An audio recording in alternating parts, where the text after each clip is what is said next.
താന്യം ഗ്രാമപഞ്ചായത്ത് 6-ാം വാർഡിൽ കിഴക്കുമുറി 35-ാം നമ്പർ കളിവീട് അങ്കണവാടി കെട്ടിടത്തിന്റെ ഉദ്ഘാടനം നടത്തി. എംഎൽഎയുടെ 2021-22 വർഷത്തെ പ്രത്യേക ആസ്തി വികസന ഫണ്ട് വകയിരുത്തി 15 ലക്ഷം രൂപ ചിലവഴിച്ച് നിർമ്മാണം പൂർത്തീകരിച്ചതിന്റെ ഉദ്ഘാടനം സി മുകുന്ദൻ എംഎൽഎ നിർവഹിച്ചു.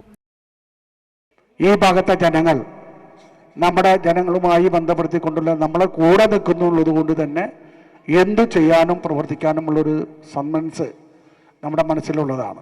റോഡായാലും തോടായാലും ഇപ്പോൾ അംഗനവാടി ആയാലും ഒക്കെ ഇനി പോട്ടെ, എന്ത് മാനസിക പ്രശ്നം ഉണ്ടെങ്കിൽ പോലും ഇടപെടാൻ കഴിയത്തക്ക രീതിയിലുള്ള നമുക്ക് ഇടപെടാൻ കഴിഞ്ഞിട്ടുണ്ട് എന്നുള്ളതാണ്.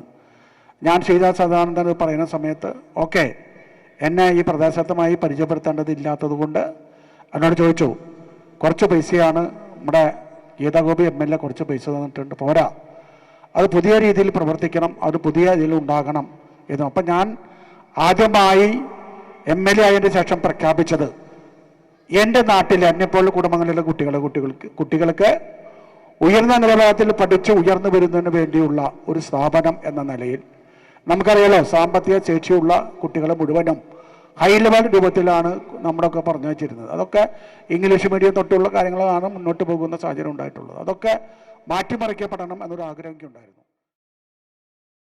താന്യം ഗ്രാമപഞ്ചായത്ത് പ്രസിഡന്റ് ശുഭ സുരേഷ് അധ്യക്ഷത വഹിച്ചു. Anthikad block panchayat president KK Sasidharan, മുൻ നാട്ടിക നിയോജക മണ്ഡലം MLA ഗീതാ ഗോപി എന്നിവർ മുഖ്യാതിഥികളായിരുന്നു. Assistant engineer Vishnu TC report അവതരിപ്പിച്ചു. ക്ഷേമകാര്യ standing committee chairperson Rahana Praju, block panchayat അംഗങ്ങളായ സീന അനിൽകുമാർ, മായ TB, വാർഡ് അംഗങ്ങളായ Ando Thorayan, Meena Sunil, assistant engineer Ambili, anganwadi worker Poorneswari, ആരോഗ്യ വിദ്യാഭ്യാസ standing committee chairperson Sheeja Sadanandan, panchayat secretary VH Habeeb എന്നിവർ സംസാരിച്ചു.